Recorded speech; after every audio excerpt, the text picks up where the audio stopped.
Buenas a todos, mis collacios. Hoy vamos a falar dun de los animales más comunes dentro del mundo de la terrariofilia y la reina en lo que se refiere a los oficios y los oficios también al emparque con la gutata. Estamos falando de la Pitón regius, bola, rey o la ensaimada del mundo y los reptiles.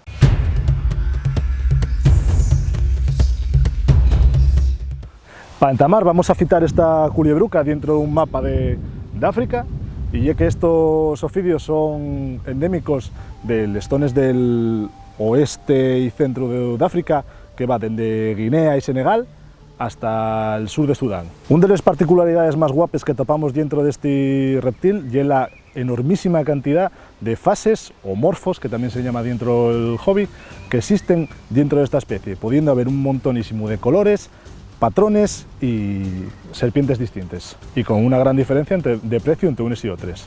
Voy a mostraros una cosina. Estos animales son percencillos de tener en cautividad, y ya que no hay falta, nada más que una caja de plástico afuracada, un bebederú que nos falta, o un bañal, y una cuebuca para que se escuendan. Nada más que eso, solo tienes que poner ellos el suelo y ya está, no hay falta más. Y es percencillo tener estos animales en cautividad, y ya que la temperatura ideal para estas culiebras, atendiendo a un climograma de Guinea, son 25 grados no cherniegos, no, diurnos, y 20 grados no cherniegos. Y la su alimentación es percenciella. ¿Qué comen las serpientes y las culiebres? Mures o pitinos. Nos, en esta canal y yo en general como cuidador de este tipo de animales, ¡hey! ¿Qué pasa? Encamiento encarecidamente dar animales sacrificados para evitar que tanto un animal como el otro sufran y tengan que pasar malos tragos. Una vegada que falamos de la temperatura que precisen de estos animales y de la su alimentación, hay que falar de un gran problema vencellado a ellos.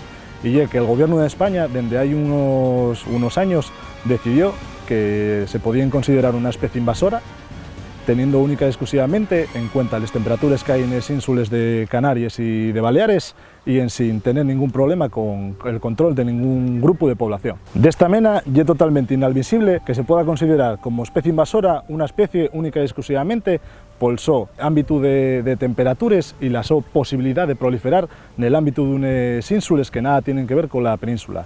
De la misma manera que pasó con el plumeru de la Pampa, con los ocalitos o con los cámbaros de río americanos. Teniendo esto en cuenta, hay que valorar muy positivamente que no se pueden ni vender ni mercar estos pitones en España, a no ser que, digamos que ya les tuviesen antes de que entrara la prohibición, de algo que es claramente inadmisible. ¿Y qué es lo que hacemos en todos los aficionados y los amantes de estos animales? Pues no nos queda otra que hacer todo bajo manga, que tentar un poquitín de tener las cosas todo lo legal que se pueda, pero sin pedir mayores milagros, porque ni el gobierno de España ni las consellerías de las comunidades autónomas tienen el menor interés de regularizar todo este asunto. Un saludo y vémonos para el siguiente capítulo, vies collacios.